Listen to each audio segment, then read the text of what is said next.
Hey everybody, welcome back to my channel. Welcome if you're new here. Today we're going to look at how you can schedule posts to Tumblr here on Canva. Now you can just make posts to Tumblr for free, but if you want to use the scheduling feature, you are going to need a pro account or an education account to do that. So here on the home page, I'm just going to click on the thumbnail that I actually used for this video and show you how to do that with this one here. Once you're done your design, then you're going to go to the top right and hit share. Go down to share on social and find the Tumblr icon and hit Tumblr. There's my account there, or you can connect a new account and it'll just have you log into Tumblr and give access to it. Add a caption if you'd like, or any hashtags.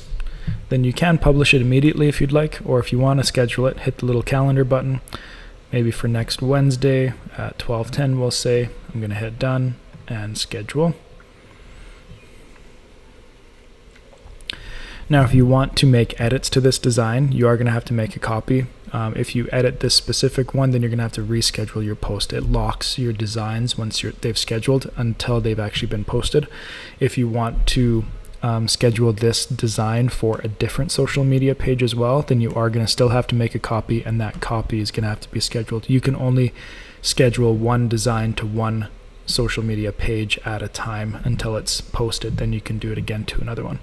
If we click on the content planner here, it'll bring up this one immediately. If you want to make any changes, you can do that and hit save and schedule. If it's good, just hit the little X, and then you can see all these scheduled posts that I have going on here, and you can see the Tumblr one here with the bottom right icon there.